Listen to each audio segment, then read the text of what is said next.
All right, here we are, Totally Driven Radio, and it's time for a true living legend and an honor to talk to this person. I want to welcome to Totally Driven Radio Mr. Charlie Daniels. Charlie, how you doing today?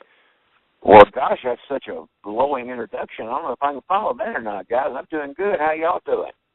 We're doing good. You know, Great. I'm really impressed with this, and I got to ask you this off the bat. You're like very into social media, which kind of strikes me as odd, because I see you're always tweeting. I guess you're on Facebook as well. What's your feelings about the whole social media world? Well, I've been dragged kicking and screaming into every form of social media that I have ever gotten involved in. My son has, we got him a computer very early in his life, and he got into that world, and he kept telling me, you need to get on this, you need to get on that. And, of course, I took a couple of years of typing in high school, so I was able to handle that end of it. But as he got me involved, I've come to find out the potential of being able to communicate with everybody all over the world in the matter of a few seconds. And I am fascinated by that kind of thing. And I don't do the Facebook stuff, but I do the tweeting. And I just thoroughly enjoy it. It's a lot of fun. And I write my soapbox articles every 2 times a week, and it's opinion pieces, and it's just my way of it's 2 separate lives. My life of I write a lot about politics and what's right with the country, what's wrong with the country. Sometimes I write about humorous things or something, but that's my private life. That's part of my private life. I don't do that on stage. I don't get on stage and start talking about politics and this, that, and the other. But I very much do it in my soapbox article. Yeah, I mean, like you said, with social media, I mean, the outreach is just incredible, where you can, your voice can be heard literally around the world in a matter of seconds, and it's just amazing the way things have progressed over the years. Well, I've had followers from places that I was just very amazed at. I mean, in, Middle Eastern countries, Israel and some other countries, in Australia, and just all over the place. And it dawned on you that, hey, every time I put that tag, also with that comes a great responsibility, that if you put something that you don't really mean or something that's not factual or whatever, that it's going to be there forever. It's never going away. And I have come to find out very early on by writing my soapbox articles that every time you put something down, that if you go in front of somebody, if you're doing an interview with somebody that's trying to to gig you a little bit, they've got all that to go back. Alan Cohn was good at that. He'd go back and grab things I'd written years ago. I'd have a clear blue sky. He would ask me a question about something I'd written some time ago. But so you got to remember that whatever you write is going to be there from now on. Yeah, it doesn't go away. It's there. Yeah. Well, the one thing, Charlie, that I love about your Twitter is some of the messaging. You put out some words of wisdom, some inspirational stuff on there, and that's a nice change of pace. I mean, I really enjoy, if you're having a bad day or something, and for the life of me, I remembered it before I was. By the way, this is an honor for me. I've been a huge fan for so long, and when my partner told me that we were interviewing you, I was like a little schoolgirl. Well, the honor is all mine. Thank you. I enjoy it. Certainly. But like I said, I'm a follower of yours on Twitter, and the other day, I was just doing some stuff, and I read one of your tweets, and I was just like, that's so. It's really nice that you some of the messages you're putting out there, and I just started following your soapboxes on the website, and I got to say, I have enjoyed them. Well, I appreciate that. It's good to know somebody's reading them. Some people like them, some people don't. Seem like the ones that don't have the most 4-letter words.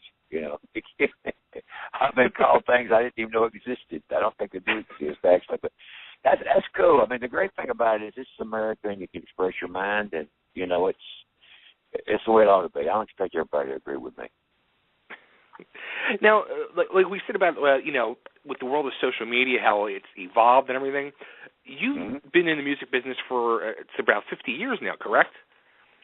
Actually, 55, going on 56. I left home in 1958. Wow. With a guitar and a dream, going out and looking for a place in the music business, and I've been through a lot of ups, downs, and sideways, and but God blessed me with doing the given me the desire in my heart to be able to do exactly what I want to do for a living with exactly the people I want to do it with. So it's a very pleasant situation to me to walk on stage every night. I got the best band I've ever had. And it's just it's something at 77 years old. It's not physically demanding enough that I can't handle it and put a lot of energy into it. So it's my chosen way of life and what I really love doing. Well, the question I was going to ask is, after all these years, you've seen the evolution, like from vinyl and LPs to 8-tracks and tape cassettes and CDs and now digital music. Out of all these different medias of music, which is your preference? I would tend to be, I have a very, very selfish reason for being that way. I love the old 33 1/3. And the reason being was not so much for the disc as it was the artwork that you could do. I always took great pride in our artwork and what we could do, with the Fire on the Mountain album, the Night Rider album, the Saddle Tramp album. The things that I really took time and effort to put into an album cover to make sure that it was up to the music on there. Oddly enough, people are getting back into vinyl again. In fact, we're going to release another album in the spring, and the company has decided, the Sony Red has decided they want to do a vinyl also, along with the CD and the download. So I guess what goes around comes around. There's a lot of people out there that like the vinyl for the same reason that I do. The album, the liner notes, the pictures, the little discographies, and all the things that you could do on a big album cover that you can't do on a CD cover. So I would say for that reason, for convenience reasons, I love the CDs, the digital recording. It's made a big difference in the world of recording. It's so much easier than the other way. And of course, the CDs don't wear out like the old records did. You can't scratch them like you could the old records. So for convenience sake, certainly the CDs. For nostalgia's sake and for the sake of beautiful artwork and the sake of art, let's say, I like the old 33 1/3. Yeah, I'm with you exactly. I mean, I love with now, actually, you can buy the frames for them, so you can hang them up and show off the artwork of the old LPs, and that was beautiful stuff back then. Well, you would not believe how many of those things that I get to sign and autograph lines that people bring, to shows in different places to have signed. The old albums, the big old 33 1/3. So a lot of people still collect those. Yeah, I was actually just at a convention in Philadelphia, the Rock and Roll Expo, and that's what I was specifically there for, to buy records for my collection. Yeah. And I was thumbing through that dollar bin, and hey, man, I was in heaven. I probably walked out with more records on that show than I probably bought in the last 10 years. And I was sitting there the other night. I actually broke my record player. I played it so long. Well, that there have been some record companies that have done some study groups that they actually were bringing some kids in to see what they, younger. The country music's been after younger demographics for a long time, and they've gone to a lot of pains to get them. And they've done some study groups that they would leave the CD, say, okay, here's what you've been listening to. We're going to leave them on the table. And kids didn't want them. They did not even want the CDs because they're used to carrying their world around in their cell phone. And, they don't actually need to have a record collection anymore to listen to whatever music they want to listen to. So that generation is kind of past the, they probably, some of them don't even know what a 33 1/3 record is or how you go about playing it or whatever. But some of the older, when I say older, I don't mean people as old as I am, but people, in their 30s and 40s, I think are starting to get back into the vinyl again. And, you feel like you've got value for your money. You've got something in your hand. You actually bought something. It's not a little piece of plastic that you walk out with. It's an actual record that's got a life to it. And it's just a whole different thing. And I think some people are really starting to be either nostalgic or maybe even discovered it for the first time, that they're getting back into it again. So I wouldn't be surprised to see. I know, like I said, we're going to do a vinyl again for the first time, and I don't even know when. So, let's go for some vinyl. For one, I'm going to be looking forward to it. Now, Charlie, I got a question for you. Sure. when everyone thinks about Charlie Daniels, the one song that everyone knows is "The Devil Went Down to Georgia." When you first recorded that song, did you think it was going to be the hit that is last? I mean, that song today still stands up, and it's still always played on the radio around here. And everyone, I don't care if they don't like country music, everyone knows "The Devil Went Down to Georgia." Did you think that was going to be as big a hit as it was, or it was going to stand the test of time? Because it's got to be one of the most classic songs out there. Well, I had absolutely no idea what it would do. I thought it would do pretty well for us. This is back in the day of AOR radio, the operated radio, and that was our bread and butter in the business, and that they would, could play album cuts.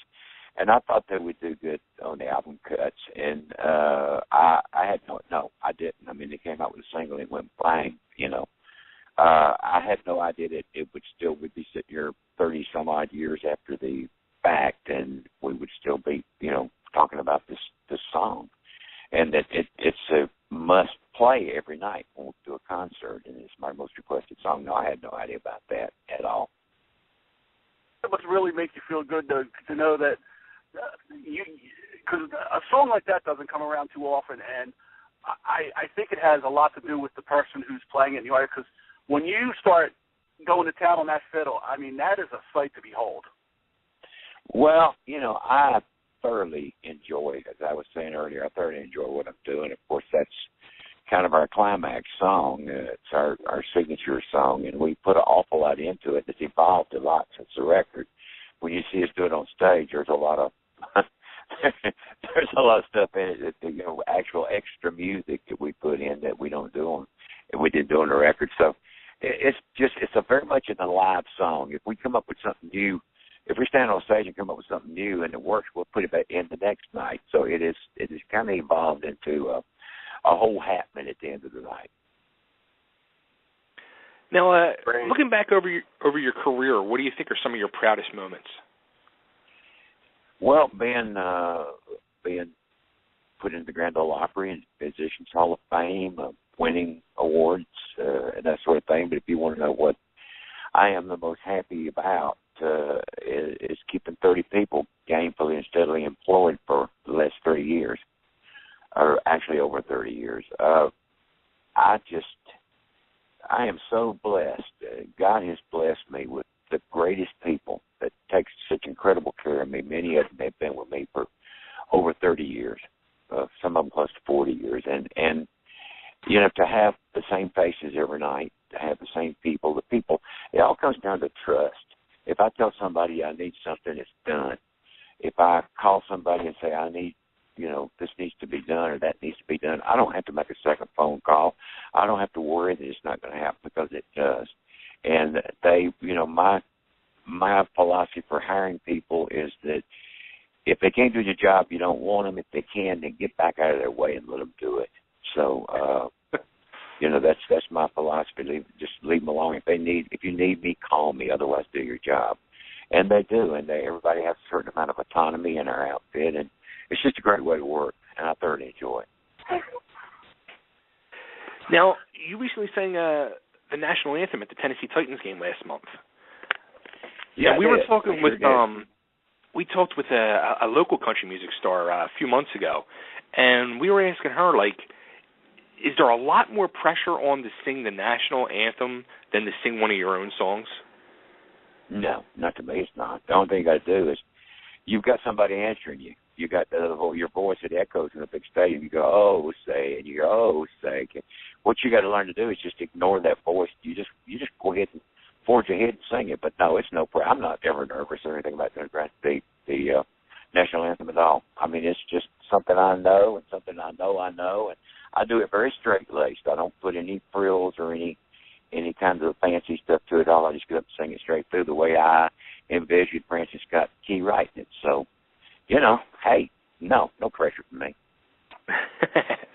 Now, I guess it was the Great American Country Network did a backstory show on you. Who was that now?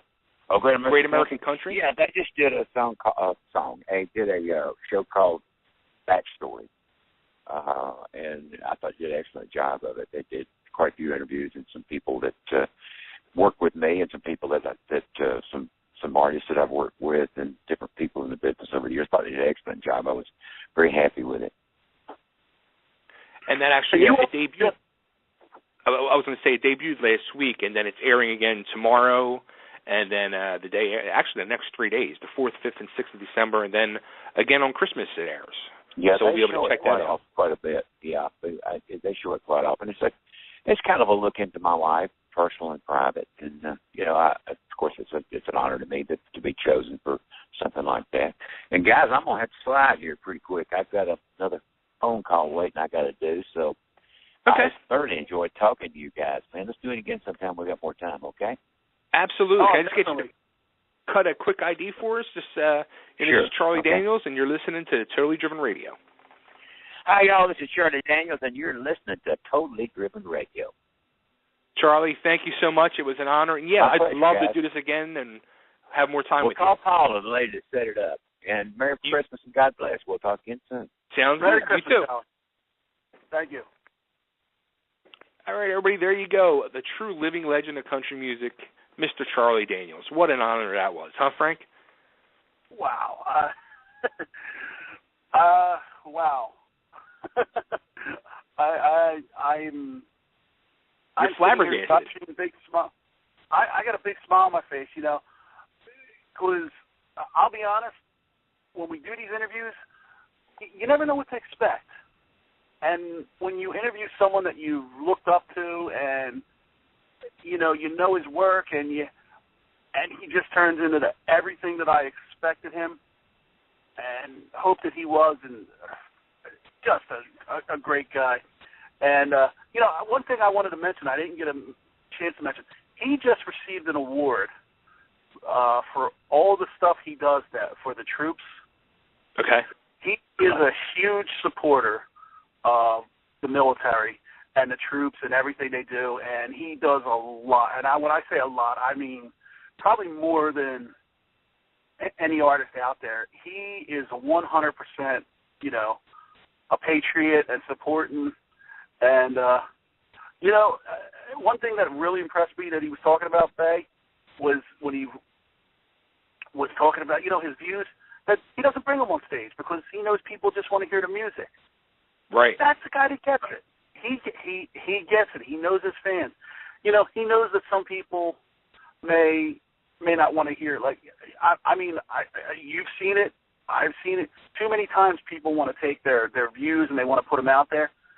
And here's a guy that says, no, you're here to hear the music, and that's what you're going to hear. And it just, wow, and the fact that he's, like I said, I think I know you're a follower of his page.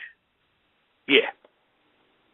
He puts some of the greatest quotes out there and inspirational stuff that, like, if you're having a bad day, you should go to Charlie Daniels' Twitter page. Yeah, as a matter of fact, let's give that a plug.